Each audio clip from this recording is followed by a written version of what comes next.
5,88, 6% no máximo, segundo o barômetro da Organização Mundial do Turismo, e nós crescemos sempre acima do PIB brasileiro.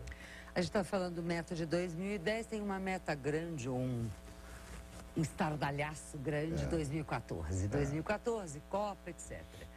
Nós estamos preparados? Eu hoje comentava com você antes que hoje numa conversa com um grupo também de empresários, o problema é que o ritmo dos investimentos não irão maturar para várias coisas do nosso crescimento. Eu te pergunto, o ritmo do investimento para a Copa, para 2014, está bom e nós vamos estar preparados? Eu tenho que ser otimista, porque nós vamos trabalhar para isso, né?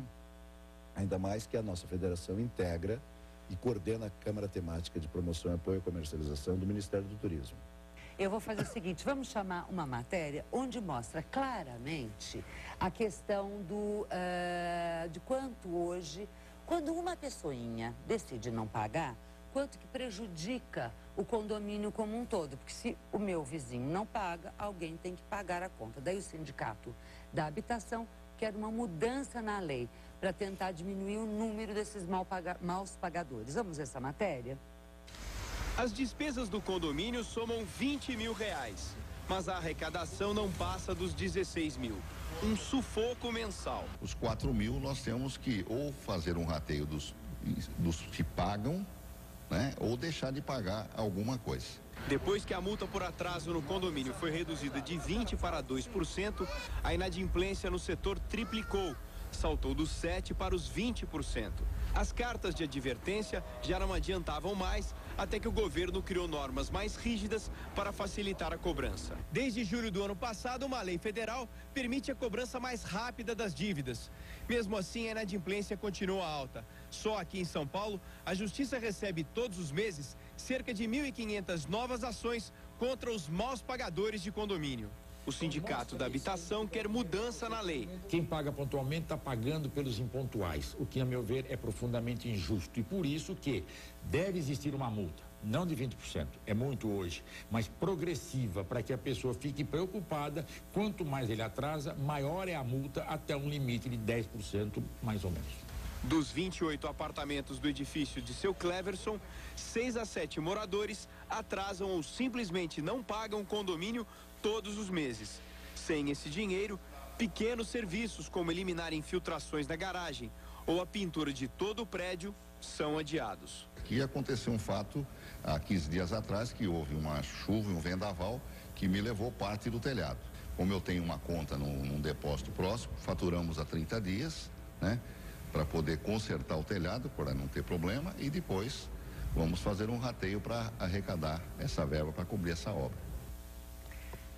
A gente pegando esta matéria, que é super interessante, porque mostra mesmo um problema que todo mundo tem, a gente fizer o paralelo, isso é igual a qualquer outro setor da economia, é igual ao turismo também. Qualquer um. A minha questão, juntando exatamente com os desafios que a gente deixou ali para já voltar a eles, se o governo não faz alguma parte dele que não é diretamente ligada ao turismo, mas é a infraestrutura, ele não faz com que vocês acabem fazendo como pagando a conta de alguma coisa, porque que adianta a gente atrair investimentos para hotelaria se não tem aeroportos, ou não tem estradas, ou não tem, enfim, alguma infraestrutura necessária? É aquela história, né? Voltamos ao governo que não atrapalha o melhor governo, né? Quando você assume um compromisso desses, de preencher um bidding book para a candidatura de um país, e tem uma ação forte do governo com investimentos, ele vai ter que investir, porque o setor privado não tem como investir. A gente vai ter que mexer em trem, vai ter que mexer em estação, vai ter que mexer em aeroportos, né? Vamos deixar bem claro, não é que o setor privado não tem como investir naquilo que lhe cabe, não tem como investir na infraestrutura. O setor privado já está fazendo todo o seu caminho, já tem hotéis com reservas prontas para a Copa, já tem gente com planejamento como é que vai preparar o seu hotel, como é que vai preparar um campo de futebol. Essa coisa que está do setor privado, por incrível que pareça, já deveria estar pronta quando a FIFA andou com a CBF pelo Brasil, sabendo quem poderia ser. E nós, ajudamos a indicar as 18 cidades, que todos eles são sedes de conventions bureaus. Agora, caberá a nós já pedimos o quê? Já temos uma moção da Câmara dos Deputados, da Comissão de Turismo e Esporte, para que a federação integre o comitê. Quer dizer, nós queremos estar dentro para ter força de pressão. Nós temos um fórum, que é o Conselho Nacional de Turismo, que também poderá cobrar e deverá acompanhar essas obras. Em alguns casos são ações de governos estaduais ou de alguns municípios. Mas, até, na realidade, né? passa tudo por recurso federal. Quer dizer, os governos estaduais têm problemas graves, tem gente que não consegue pagar salário. Quer dizer, como é que tu ficas socialmente, prioridade não pagando, tem problemas penitenciárias, olha o que está acontecendo. Nós vivemos uma situação caótica. E essas situações caóticas servem para criarmos uma nova ordem. Mas como é que eu vou criar uma nova ordem, isolando o aspecto social e o aspecto específico de eventos? Então, na realidade, há que cobrar mesmo. Recursos terão, foram assumidos, né? Recursos privados serão feitos. Até porque a gente sabe bem na conta do investimento e retorno. Quer dizer, tem que ter este gasto para termos o retorno que a gente espera. E é sobre isso que eu quero conversar um pouquinho mais com você, como o papo vai demorar. Vou fazer um pequeno intervalo e nós voltamos já já.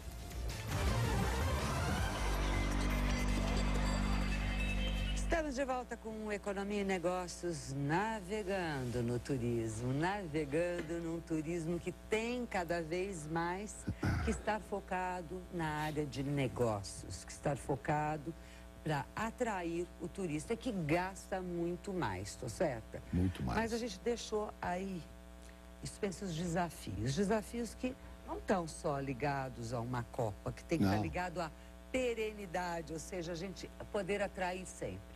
E são muitos, né? Vamos falar de alguns, eu tenho aqui um monte na cabeça que eu queria te perguntar, mas me fala quais hoje são as maiores preocupações de vocês para o estímulo e o desenvolvimento do turismo. Primeiro, acessibilidade aérea. Ou seja, eventos e quase 40% exige uma acessibilidade aérea. As pessoas têm que ter uma garantia de chegar e sair no horário. Mais ainda se estamos falando, de novo, se a gente está falando de negócios. De negócios. Muito mais forte, porque ele tem compromissos. Com a falta de credibilidade que o sistema aéreo tem hoje, se uma pessoa tem uma reunião aqui em São Paulo às 10 horas da manhã, antigamente ele saía de qualquer destino, 5, 6 horas, 7 horas da manhã, chegava aqui. Agora tem que chegar um dia antes.